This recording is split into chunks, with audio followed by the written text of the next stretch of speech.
Hey there, folks. Welcome to Spectrum Pulse. We talk about music, movies, art, and culture.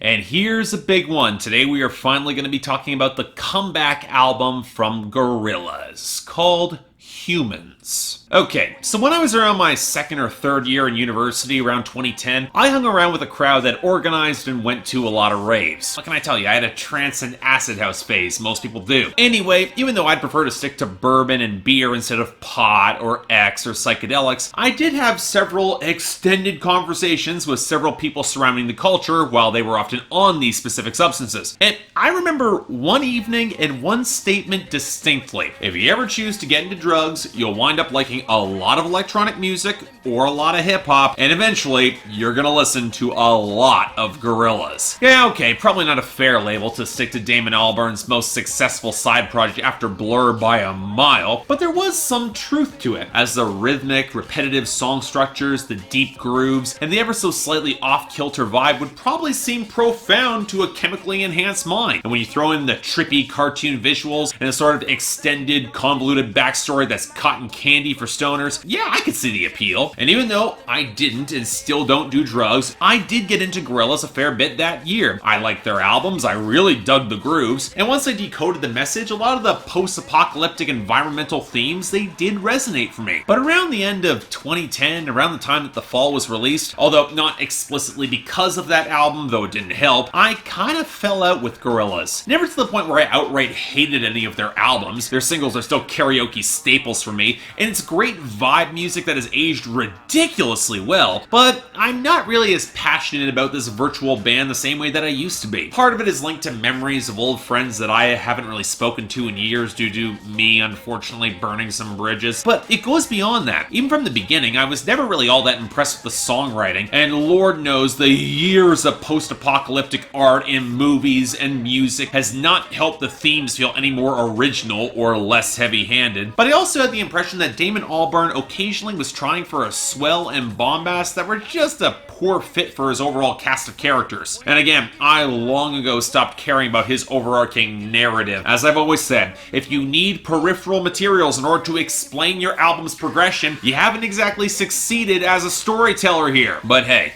we're now in 2017, and there's a new Gorillaz album, reportedly inspired by pulling thematic suggestions out of a hat and coming up with a certain someone winning the presidency of the United States. Now, Damon Albarn, to his credit, scrubbed all mention of him from the record and the lyrics, of which I would agree with for the album. It would extend the record's shelf life, but it seems like he was going for a structural repeat of Plastic Beach, with tons of guest stars for the big grand comeback here. So, okay, what did we get out of Humanz? Honestly, I've given this album a lot of listens to try to place it in any sort of context with Gorillaz' previous albums, and I'm not really sure I can do that. That's one of the reasons why some critics have had some real difficulty talking about this album. While some themes and abstract elements might overlap with previous Gorillaz albums, not only does the narrative feel increasingly disconnected and kind of hazy, but the sound falls into a very different space as well. And if I'm being brutally honest, I'd have a hard time saying that I like it as much as Demon Days or Plastic Beach, or even the self-titled album that was their debut. It is a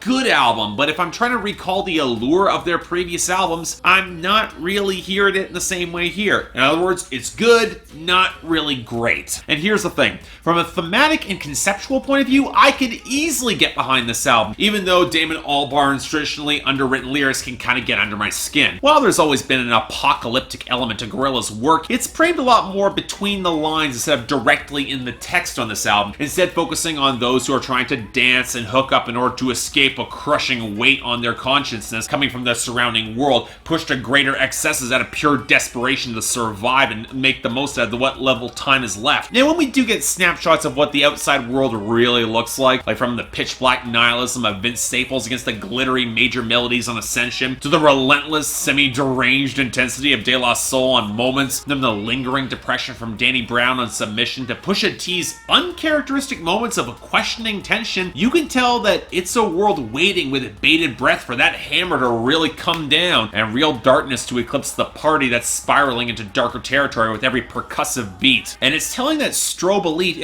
evokes obsidian on this album, absorbing everything into that inky blackness, but still reflective and glassy in order to deflect. And while there are some earnest angst, while it did show up on Gorillaz' earlier albums, here the mask that's hiding it feels more fragile than the cushion of irony and detachment that was held before. Part of this, I'm certain, is to emphasize how flimsy social media artifice and technology when linked to the self can be. Part of it is that the film that stretched over the pit of paltry despair can be so much more in the clubbing when you realize how powerless you really are to affect the larger world around you. And yet, even despite the blatant worship of wealth, there is a power and human connection that is found, albeit fleeting, and the ultimate sign of union on the obviously titled We Got the Power, featuring Jenny Beth of Savages defiantly asserting that they don't need to be rescued. Despite impossible odds, they have fought this before and won. We have Damon Albarn singing opposite Noel Gallagher of Oasis, the sort of alliance that would have been anathema 20 years ago, and yet, here we are. But here's the thing.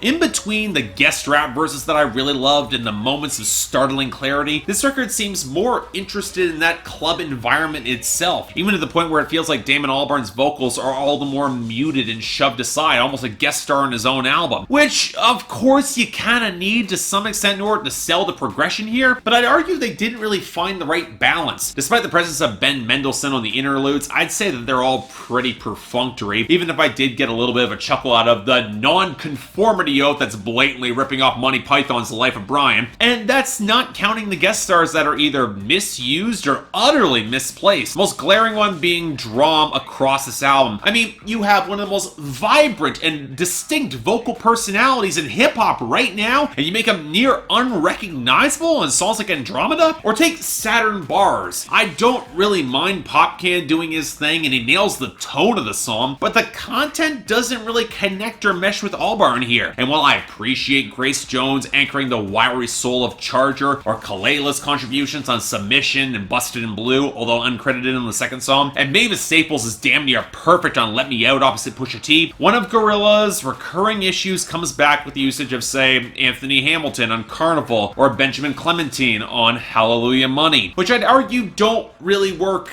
at all. I get that what they were supposed to be garish and off-putting, but you need to tilt darker in the instrumentation or go over the top to make this sort of theatricality work. Here it comes dangerously close to camp and not in a good way. It doesn't fit with the rest of the album. But let's be real, that was an issue on previous records, most evident when Albarn brought in larger choirs that never seemed to have the dramatic swell that they should. The larger issue on this record circles back to the production as a whole, because this is another album that was reportedly mixed and put together on an iPad with the majority of the production there, and man, you can tell. And maybe this is just me listening specifically for more of the organic grooves that have always been the baseline for great Gorillaz songs in my books, but I was just not hearing them here, even on songs that I otherwise really quite like. And sure, on tracks with the faster blur of snares and backing vocals like Ascension, or the more blatantly synthetic techno bounce of the rubbery bassy beat on Momentz, or the hollow grinding scratch of Let Me Out, or the careening weird squonk on She's My Collar against the oily synth chords that I kinda liked, I was mostly on board for these songs. But even on the more languid tracks, if you're looking for a bass groove to anchor the progression or more real drums, you're gonna be left painfully disappointed. And the bizarre thing is that there's no adequate reason for Albarn to go in this direction. People tend to forget how much Gorillaz didn't really sound like traditional hip-hop back in the 2000s, calling on rougher boom bap that was more a decade earlier and live instrumentation. Whereas here, even in the guitar tones, none of it has the depth of tone or crunch to match that live organic feel. Even when on a song like Strobe Elite with its big beat scratch and retro disco groove, a liquid bass guitar line would be an obvious and easy addition. It's a similar issue I had with the sandy hollowness and gurgling blocky beat of Saturn's Bars, or the spiky distorted guitar riff on Charger that seems desperate for something to really punch up the tempo and anchor in the low end, or Andromeda with its hints of watery fuzz playing up the two-step beat, or the even more sparse and outdoor touches on Busted in Blue that seems to be crying out for some form of organic foundation. At least I can see something to the electronic minimalism of Sex Murder Party, or the thin blips of wiry synth holding Submission from barely spiraling out of control into the abyss of off-kilter noise of synth and guitar, but even there, I find myself wishing that they carried more actual groove, that these songs could actually kick back and hold that vibe a little more. And that's pretty much where I fall on this album. For better or worse, it is a Gorillaz record, although I'd say it's a lot less likely that you get stoned to this one. There's a little bit more meat in some of the writing, I'll give them that, but it's more abstract symbols than outright narrative. The guest verses are mostly strong, and Damon Albarn continues to work with a lot of his delivery, but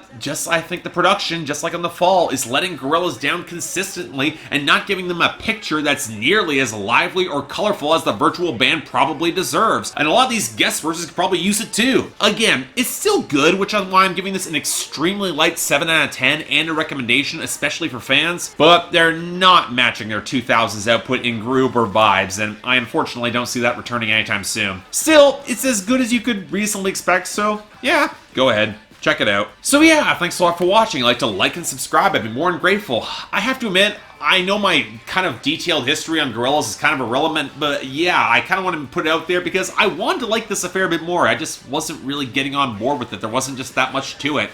Beyond that, anything else I might be able to do to improve my presentation, I'm all ears. And also, if you guys want to get involved in my schedule, the link to my Patreon is right there, where 3 times a week you guys get to vote on my schedule, and once per week, the higher contributors get to add albums or movies to that schedule. And beyond that, if you want to buy the album, links in the description below, and the poll's up there for all you to tell me how wrong I am. But until then, I'm Mark, you're watching Spectrum Pulse, and I'll see you next time.